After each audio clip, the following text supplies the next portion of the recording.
حضرت حبیب اجمی رحمۃ اللہ علیہ بہت بڑے اللہ پاک کے ولی گزرے ہیں۔ اب ان کا واقعہ کیا تھا؟ اب بندہ سوچتا ہے نا یار کہ میں نے پوری زندگی جو ہے وہ غلط کام کیے ہیں، گناہ کیے ہیں، اب میں توبہ کر بھی لوں تو میری گئی ہوئی عزت تو واپس نہیں آئے گی، لوگ مجھے کہیں گے کہ یار یہ تو وہی بندہ ہے۔ ایسا نہیں ہے۔ حضرت حبیب اجمی رحمۃ اللہ علیہ توبہ کرنے سے پہلے بہت بڑے مالدار تھے۔ کرتے کیا تھے؟ لوگوں کو قرض دیتے لیکن اس کے اوپر سود لیتے توبہ سے پہلے، اور اتنا زیادہ سود یہ لیتے کہ اگر کسی کے پاس پیسے ختم ہو جاتے، وہ آپ کا قرضہ واپس نہیں کر سکا، تو اس سے ان دنوں کی تاخیر کی وجہ سے جرمانہ بھی وصول کرتے، اتنا زیادہ سود کھاتے۔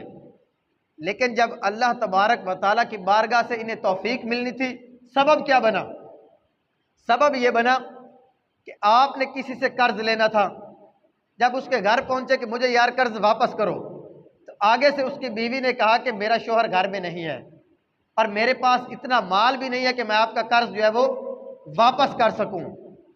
ہاں ہم نے ایک بکری ذبح کی ہے اور اس کا گوشت ہم نے پکا لیا ہے، اس کا سر ہمارے پاس موجود ہے، وہ آپ لے جا سکتے ہیں۔ آپ نے کہا وہی ساری مجھے دے دو۔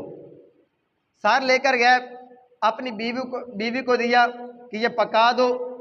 جب ان کی بیوی نے ہانڈی کو کھولا تو دیکھا اس میں سالن کے بجائے پورا کا پورا خون بن چکا تھا۔ تو پکار کر کہا اے حبیب اجمی دیکھ لو، پوری زندگی تم نے سود کھایا ہے، لوگوں پر ظلم کیا ہے، ان سے اس طرح جرمانے وصول کرتے تھے، آج اللہ تبارک و تعالیٰ نے یہ عبرت کا نمونہ تمہارے سامنے پیش کیا ہے کہ ہمارا سالن کھانے کا نہیں رہ گیا بلکہ وہ خون بن چکا ہے۔ یہ ایک اشارہ تھا ان کو اللہ تبارک و تعالیٰ کی بارگاہ سے۔ دوسرا اشارہ دیکھیں، آپ نے اللہ پاک کی بارگاہ میں توبہ کی، گھر سے باہر نکلے تو گلی کے اندر بچے کھیل رہے تھے۔ بچوں نے بھلا کیا کہا؟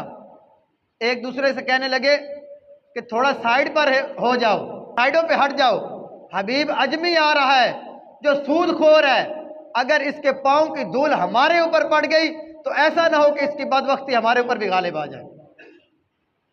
یہ دوسرا اشارہ تھا اللہ پاک کی بارگاہ میں توبہ کرنے کا، یہ دوسرا اشارہ تھا۔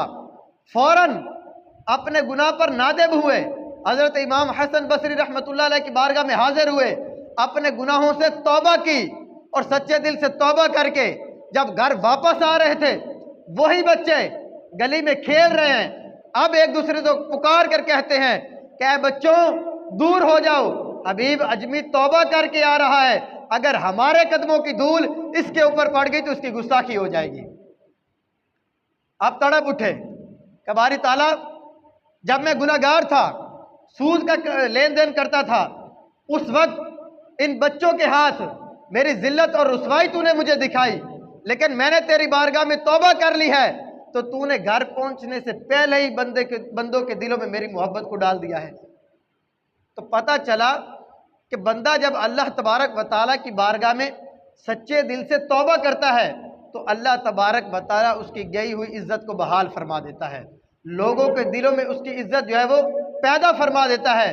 لیکن اس کا تقاضا یہ ہے کہ اپنے گناہ پر بندہ سچے دل سے اللہ پاک کی بارگاہ میں توبہ کرے، اپنے گناہ پر ڈٹ نہ جائے، شرمندگی محسوس کرے،